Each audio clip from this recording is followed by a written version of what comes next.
오늘 함께 읽으신 본문의 말씀을 가지고 마음이 청결한 자와 하나님을 봄이라는 제목으로 함께 말씀을 나누기를 원합니다. 저희는 예수님이 말씀하시는 8가지의 그 복에 대해서 계속 말씀을 나누고 있습니다. 그리고 그 중에서 오늘은 6번째 복에 대한 말씀인데요. 예수님이 6번째로 말씀하신 그 복이 있다고 한 사람은 어떤 사람이냐면요, 마음이 청결한 사람입니다. 마음이 청결한 사람. 그 사람마다 그 청결에 대한 기준이 다릅니다. 제가 친구 목사님들하고 주일날 이제 설교할 것을 미리 준비해가지고 그 설교 피드백 모임을 가져요. 그럼 이제 한 목사님이 그 설교 주일날 할 설교를 이렇게 쭉 이렇게 한번 읽으면은 그 설교에 대해서 좋은 조언을 해주세요. 그 조언을 듣고서 고치기도 하고 이렇게 하는데, 제 설교 제목이 그 청결한 자잖아요. 근데 한 목사님이 무슨 얘기 하냐면은, 젊었을 때 그 사모님하고 결혼하기 전에 그 연애 시절에 있었던 이야기 해주시는 거예요. 이게 무슨 얘기였냐면은, 그 연애할 때 사모님이 한 번은 그 차에 탔는데 그 물티슈를 꺼내더니만 그 물티슈를 가지고 그 사모님 손을 닦는 게 아니고 목사님 손을 이렇게 닦아줬대요. 그래서 속으로 그 목사님이 굉장히 당황해하면서 내 손이 그렇게 더러운가? 그렇게 생각했다 그러더라고요. 아마 그 사람마다 그 청결의 기준이 다르기 때문에 그 사모님은 더 깔끔하시고, 또 사모님 보실 때 목사님 그렇지 않으니까 막 손을 이렇게 막 닦아준 것 같은데요. 근데 우리가 지난 그 3년을 지내면서요, 그 청결이 굉장히 중요하다는 것을 저희가 알게 되었죠. 코로나 때문에 그 모든 장소에서 마스크를 사용하고 손 소독제를 준비해 놓고 사용합니다. 그리고 이 코로나에 감염된 그 사람이 있으면요, 그 회사 전체가 셧다운이 돼버렸죠. 그리고 방역에 힘을 기울이고, 이런 어떤 그 경험을 통해서 그 몸을 청결하게 하는 것이 질병을 예방할 수 있는 가장 좋은 방법이라는 인식이 생겼습니다. 그런데 오늘 성경에서는요, 예수님이 우리 몸의 청결이 아니라 우리 마음의 청결에 대해서 말씀합니다. 여러분, 우리가 몸을 깨끗하게 하면은 질병을 예방할 수 있는데요. 근데 예수님은요, 우리의 마음이 깨끗하면 우리가 하나님을 볼 수 있다고 말씀합니다. 그래서 우리는 오늘 말씀을 통해서요, 예수님이 말씀하신 그 마음이 청결한 사람이 어떤 사람인지, 그리고 마음을 깨끗하게 하기 위해서 우리에게 필요한 것이 무엇인지, 그리고 마음이 깨끗한 사람이 하나님을 본다는 것이 어떤 의미인지를 함께 생각해 보기를 원합니다. 먼저 우리가 첫 번째로 예수님 말씀하시는 그 마음이 청결한 사람이 어떤 사람인지 생각해 보겠습니다. 여러분, 예수님이 말씀하실 때의 이 마음이라는 것은요, 어떤 것이냐면은 그 말과 행동이 이 결과를 만들어내는 그 생각을 말합니다. 마음이라는 것은요. 그러면 그 사람의 생각은요, 그 굉장히 복잡하죠. 근데 우리가 일반적으로 사람의 생각은 3가지가 융합되어서 우리의 말과 행동으로 드러난다고 이야기합니다. 그 3가지가 뭐냐면, 첫 번째는 지식입니다. 두 번째는 감정이고요. 하나는, 나머지 3번째는 의지입니다. 그래서 사람이 말을 할 때나 행동을 할 때나 그렇게 그 긴 시간이 걸리지 않지만 그 사람의 말이나 행동은요, 자신이 가지고 있는 지식에 근거합니다. 지금 그 사람의 감정이 어떤가에서 시작이 되고요, 그 사람이 어떤 의지를 가지고 있냐에 따라서 그 사람의 말과 행동이 결과적으로 나오게 되는 것이죠. 여러분, 그래서 어떤 사람이 가지고 있는 그 지식이 고상하고, 감정은 사랑과 온화함으로 절제되어 있고, 의지는 한결같다고 한다면, 여러분, 그 사람은요, 고상한 말과 행동을 하게 됩니다. 그것을 지속적으로 할 수 있겠죠. 그런 사람이 있다면 사람들로부터 그 신뢰와 존경을 얻을 것입니다. 이처럼 그 마음이라는 것은 우리의 그 말과 행동을 만들어내는 그 지식과 감정과 의지의 집합체라는 것을 알 수가 있죠. 그리고 예수님은 이 마음이 청결한 사람이라고 하셨는데, 이 청결이라는 것이 어떤 의미냐면요, 이것은 구약에서 그 정결 의식에서 사용하던 그 단어입니다. 청결은요. 구약 성경을 보면은 그 하나님이 이집트에서 그 노예 생활을 하고 있던 이스라엘을 이렇게 구원해 내시죠. 여러분, 항상 하나님이 먼저 우리를 불쌍하게 여기시고 우리를 구원해 내시는 분이라는 것을 기억하십시오. 우리가 무엇을 해서가 아니라 하나님이 항상 우리를 불쌍히 여기시고 우리를 구원하시는 분이라는 것을 기억하십시오. 그리고 구원한 이스라엘 백성에게 하나님이 무엇을 만들라고 말합니다. 그게 바로 성막입니다. 성막. 이 성막을 만들라고 하시고 희생 예배를 가르쳐 주셨습니다. 여러분, 그 성막은요, 그 화면에 보이는 것처럼 직사각형 형태로 되어 있는데요, 성막이 가르쳐 주는 것은 거룩한 하나님을 만나기 위해서는 죄인이 반드시 정결 의식을 통해서 깨끗해져야 한다는 것을 가르칩니다. 그것이 성막의 목적입니다. 그래서요, 이 성막의 출발점은요, 번제단입니다. 죄를 지은 사람이 희생 예배 때 하나님께 드릴 속죄의 제물을 가지고 옵니다.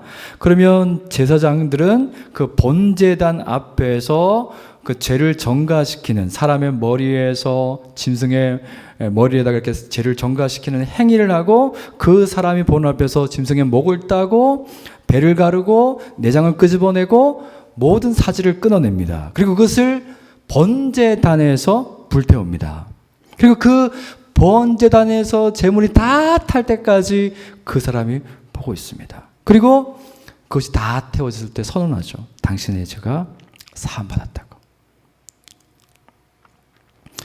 이렇게 백성들이 자신들의 죄를 위한 희생 제물을 1년 내내 내가 죄를 지었다고 그 마음으로 고백하고, 또 내가 죄를 지었다는 것을 제사장에게 알리고, 그 제사장에 갈 때에 제물을 가지고 1년 내내 죄를 지을 때마다 그와 같은 속죄의 예배를 계속해서 드렸습니다. 그리고 그러한 어떤 백성의 그 속죄를요, 상징적으로 1년의 대속죄일에 딱 한 번 이 대제사장은요, 그 번제단이 있고 물두멍이 있고 성막이 있으면요, 그 앞에 맨 앞에는 지성소가 있습니다. 그 지성소에 들어가서 모든 백성의 죄를 1년에 한 번 하나님께 용서를 구하는 날이 대속죄일이에요. 그 대속죄일에 하나님께 용서를 구하면 하나님은 용서를 선포하시죠. 여러분, 그래서 예수님이 말씀하신 마음이 청결한 사람은 누구냐면요, 이 마음과 청결이라는 그 정결 의식에 사용되는 두 가지 단어를 딱 합치면요, 자신이 죄인이라는 것을 솔직하게 고백하는 사람입니다. 내가 죄 없다 하지 않고요, 내가 죄인이라는 것을 솔직하게 하나님께 고백하는 사람입니다. 로마서 3장 23절의 말씀을 보면요, 모든 사람이 죄를 범하였음에 하나님의 영광에 이르지 못하더니라고 말씀합니다. 여기에서 중요한 단어는요, 모든 사람이에요. 예외가 없습니다. 어린아이나 어른이나 할 것 없이 모든 사람이 하나님께 죄를 범했고 그 죄 때문에 하나님의 영광에 이를 수 없다고 말씀합니다. 여러분, 성경에서 하나님의 영광, 하나님의 임재, 하나님의 얼굴은 다 같은 말입니다. 영광은 하나님만이 하실 수 있는 일을 하셨을 때에, 예를 들어서 홍해를 가르시고 만나와 메추라기를 보내시고, 이건 사람이 할 수 없는 일이죠. 그렇게 하나님이 하신 일을 사람들이 경험했을 때 하나님께 영광을 돌렸다고 표현하죠. 그리고 하나님의 임재는요, 사람들이 하나님을 알 수 있도록 그분이 나타나시는 것을 의미합니다. 그래서 하나님이 모세를 만나주셨죠. 가시떨기 나무가 불타는 것 같은 형상으로 모세를 만나 주셨죠. 그리고 야곱이 삼촌 라반의 집으로 갈 때 그곳이 어딘지 알지 못하여서 찾고 있을 때, 밤이 어두웠을 때 꿈속에서 하나님이 그를 만나 주셨죠. 우리는 그것을 하나님의 임재라고 표현합니다. 그리고 하나님의 얼굴은요, 친밀하게 다정하게 하나님의 그 모습을 보는 것을 의미합니다.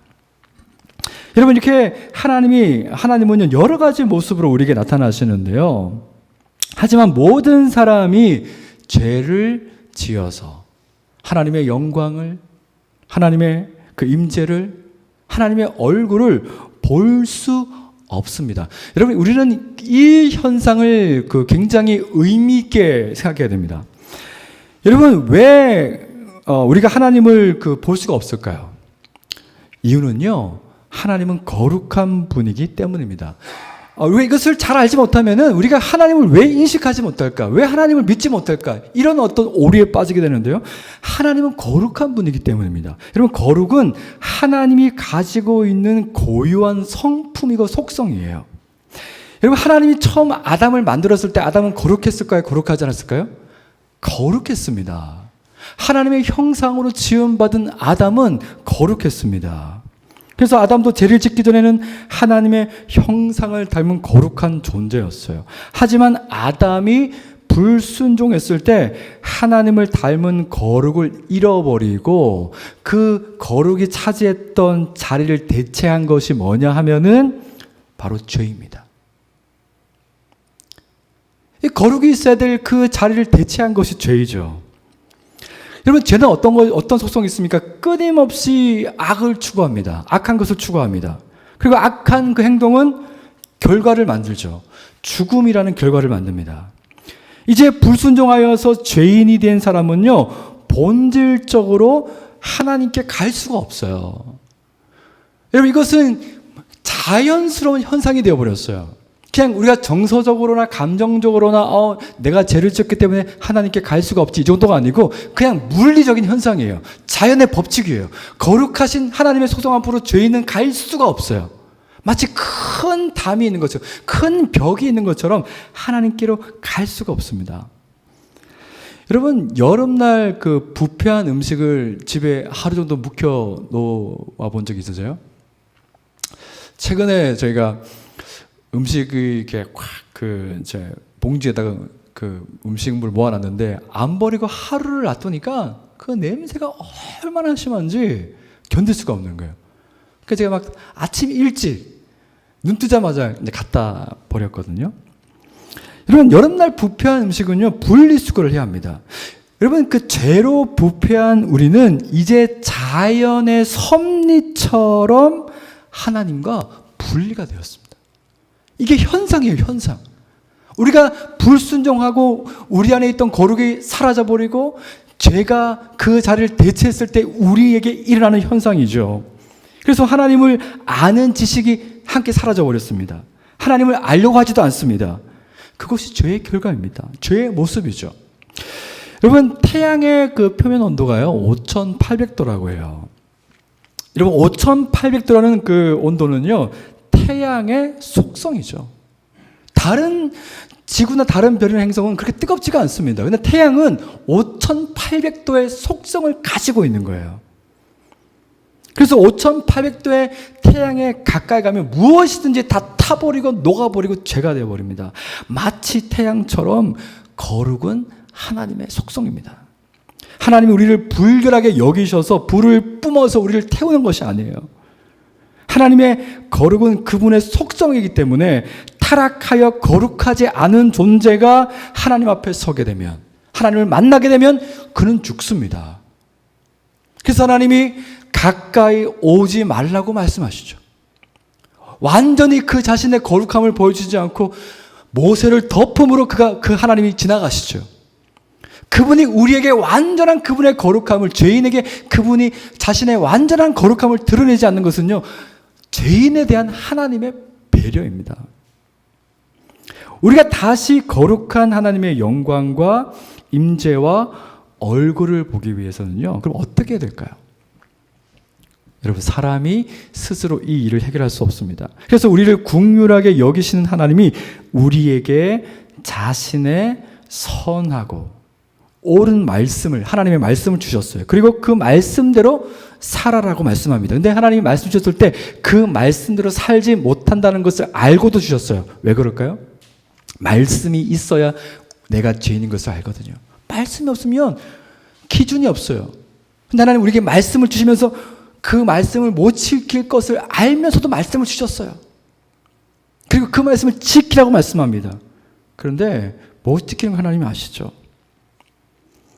그리고 하나님이 그 말씀대로 살지 못하는 우리가 죄인인 것을 깨닫고 내가 너의 죄를 가리워주기 위해서 만든 정결의식을 행하라고 하시죠.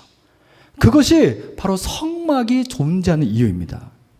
그러면 네가 비록 죄인일지라도 네가 죄가 없는 것처럼 성막을 통해서 네가 정결의식을 행하면, 내가 만든 그 정결의식을 행하면 네가 비록 죄가 있지만은 내가 죄가 없는 것처럼 여기겠다.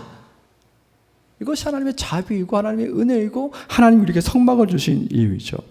여러분, 그래서 예수님이 말씀하신 마음이 청결한 사람은요, 자신이 죄인이라는 것을 깨닫는 사람이에요. 그리고 하나님이 만드신 방법을 통하지 않고는 하나님의 거룩함 안으로 들어갈 수 없다는 것을 아는 사람입니다. 여러분, 절대 안 됩니다. 하나님이 만드신 그 정결법을 통과하지 않고는, 그 정결의식을 통과하지 않고는, 그 정결의식을 통하여서 하나님께 인정받지 않고는 하나님의 거룩함으로 갈래야 갈 수가 없어요. 그게 우리가 죄 때문에 우리에게 만들어진 물리적인 현상이고 자연적인 현상입니다. 그건 정서적인 게 아니에요. 우리가 이렇게 느끼는 게 아니고 그것은 현상입니다. 그래서 우리가 두 번째로 생각해 볼 것은요, 마음이 청결한 사람은 예수님이 필요하다는 것을 아는 사람이에요. 여러분, 구약의 정결의식은 우리의 죄를 대속할 수 있는 유일한 구원자를 보여주고 설명하기 위해서 만들어졌습니다. 제가 히브리서 10장 1절에서 14절 말씀을 제가 PPT를 만들었는데 같이 한번 우리 읽어보겠습니다. 시작. 율법은 장차 올 좋은 일의 그림자일 뿐이요 참 형상이 아니므로 해마다 드리는 같은 제사로는 나오는 자들은 언제나 온전하게 할 수 없느니라. 이는 항소와 염소의 피가 능히 죄를 없이 하지 못함이라. 이 뜻을 따라 예수 그리스도의 몸을 단번에 드리심으로 말미암아 우리가 거룩함을 얻었노라. 제사장마다 매일 서서 섬기며 자주 같은 제사를 드리되 이 제사는 언제나 죄를 없게 하지 못하거니와 오직 그리스도는 죄를 위하여 한 영원한 제사를 드리고 하나님 우편에 앉으사 그 후에 자기 원수들을 자기 발등상이 되게 하실 때까지 기다리시나니 그가 거룩하게 된 자들을 한 번의 제사로 영원히 온전하게 하셨느니라. 아멘. 여러분, 이 히브리서 말씀에서 우리가 오늘 다루고 있는 그 마음이 청결한 자들이 왜 예수님을 갈망하고 필요로 하는지를 알게 해주죠. 깨닫게 해주죠. 해마다 늘 드리는 희생 제물로는 죄에서 온전할 수 없다는 겁니다. 황소와 염소의 피가 아무리 번제단 앞에서 뿌려졌어도요, 그 피가 우리의 죄를 없애지 못한다는 것입니다. 여러분, 구약의 정결의식에서 제물이 희생된 것은 하나님의 아들이신 그리스도께서 이 세상에 오셔서 우리의 죄를 위한 영원한 희생 제물이 되시고 그 한 번의 속죄로 우리를 거룩하게 하시며 영원히 온전하게 하신다는 것입니다. 구약의 모든 제사, 그 많은 핏뿌림, 그 모든 희생된 제물들은요, 그리스도를 바라보게 하는 상징이라는 겁니다. 그리고 그래서 마음이 청결한 사람은 그리스도를 상징하는 것들을 붙잡지 않습니다. 그리스도를 가리키는 것들을 붙잡고 있지 않습니다. 그리스도를 가리키는 그 자체이신 그 예수님을 바라보게 되죠. 나의 죄를 완전하게 제거하시고 거룩하신 하나님 앞에 설 수 있도록 우리를 거룩하게 하실 수 있는 분, 예수의 피에 그 능력이 있다는 거예요. 예수님의 그 희생에 그 능력이 있다는 겁니다. 죄로 거룩을 잃어버리는 우리가 다시 거룩을 찾을 수 있는 유일한 이유, 유일한 능력이 예수의 피에, 그분의 희생 가운데 있다는 겁니다.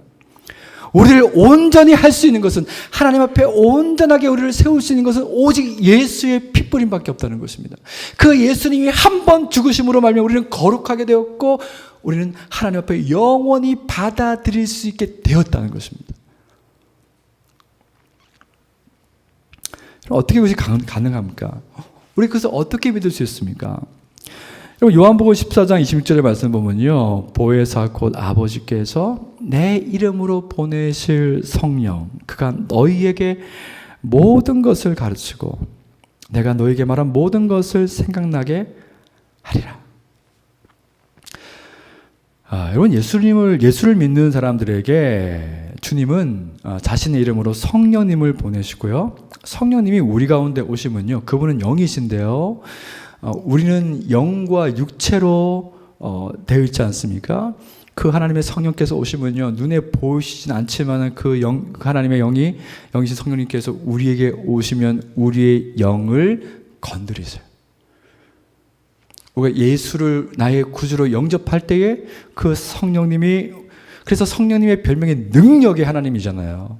그 성령님이 우리한테 오셔가지고 우리의 마음을, 내가 예수님이 내 죄를 사할 수 있는 유일한 존재입니다. 그리스도께서는 그 한 번의 피뿌림을 통하여서 나를 거룩하게 하시고 나를 온전히 하나님 앞에 세울 수 있는 분입니다. 그것을 믿을 때에 성령께서 우리에게 오셔서 그것을 확신하게 하신다.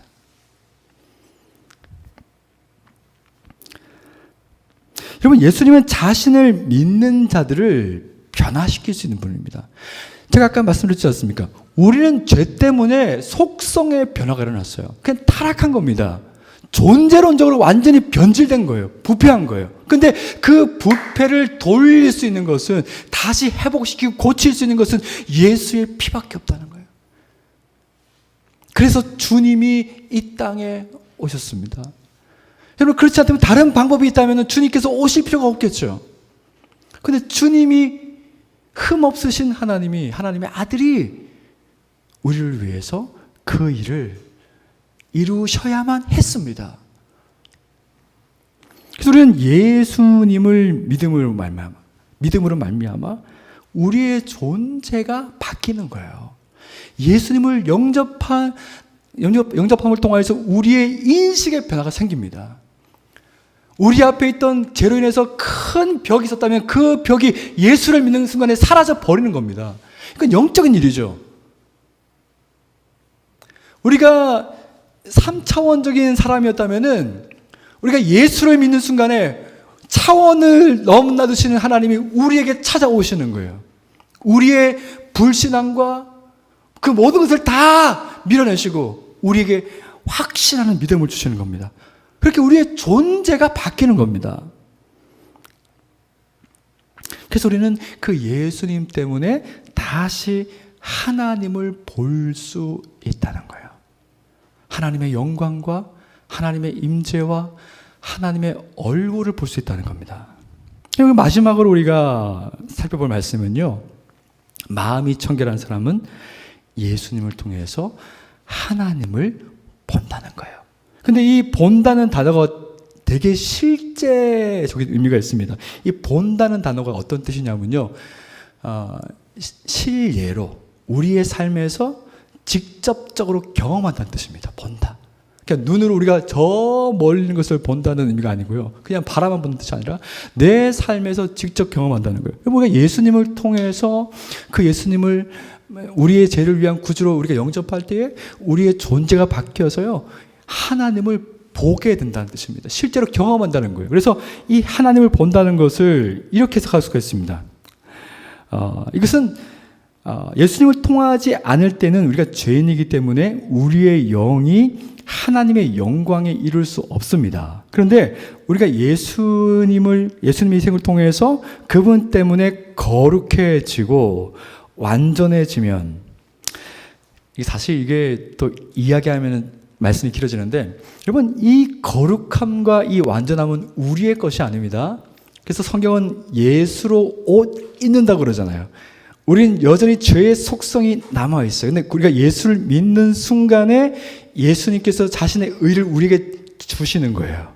그래서 우리는 하나님이 보실 때에 우리는 여전히 죄인이지만은 우리의 죄를 보시는 게 아니라 예수로 옷 입혀진 우리를 보시는 거예요. 그래서 우리는 하나님이 보실 때는 예수의 피로 거룩해졌고 완전한 존재인 거죠. 근데 그 상태가 되면요, 하나님을 본다는 것은 우리의 영이 하나님의 존재를 그 전에는 인식하지 못했는데 하나님의 존재를 인식하고 확신하게 된다는 거예요. 여러분, 하나님이 살아계십니다. 누가 100번, 1000번, 10,000번을 말해도 안 믿는 사람도 있어요. 못 믿는 사람도 있어요. 인식의 변화가 일어나지 않습니다. 혹 하나님이 살아계신다 머릿속으로 믿어도 그 하나님을 진정 나의 구원자로 믿지는 않습니다. 근데 예수를 믿는 순간에 우리의 어떤 이 영혼에서, 우리의 전 인격에서 변화가 일어납니다. 하나님의 존재를 확신하게 됩니다. 하나님이 만물 가운데 계시고 만물을 초월해 계시고 우리가 인식하지 못하는 세계에 계시고 또 우리가 인식하는 세계 속에도 계시고 하나님이 온 땅과 만물 가운데 충만하다는 것을 신뢰하게 됩니다. 이것을 우리는 하나님의 존전 의식이라고 말해요. 창세기 39장 9절에 보면은 하나님의 존전 의식을 가졌던 사람이 있었죠. 바로 갑자기 이런 생각이 나는데 요셉. 하나님의 존전 의식을 가졌던 요셉이 있었는데, 요셉이 뭐라고 말합니까? 이 집에서 나보다 큰 이가 없으며 주인이 아무것도 내게 금하지 아니하였을 때 금한 것은 당신뿐이니 당신은 그의 아내임이라. 그래서 내가 어찌 이 큰 악을 행하여 하나님께 죄를 지으리까? 아무도 없잖아요. 요셉하고 그 보디발의 아내밖에 없잖아요. 누가 압니까? 그런데 요셉에게는 하나님의 존전 의식이 있었습니다. 그것이 하나님을 본다는 뜻이에요. 하나님이 계신다는 것을 확신하는 거죠.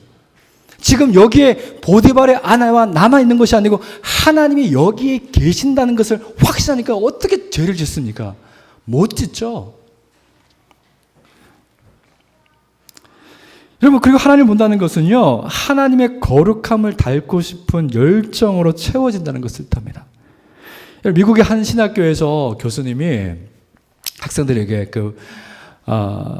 어거스틴의 참회록을 읽어오라고 과제를 내줬어요. 그러니까 이제 어거스틴의 참회록이 한 500페이지가 넘으니까 이제 학생들이 교수님 어거스틴의 참회록이 참 지겹습니다. 그런 말을 했는데 그 교수님이 뭐라고 말씀하셨냐면요, 어거스틴의 참회록이 지겨운 게 아니고 너의 인생이 지겨운 거야.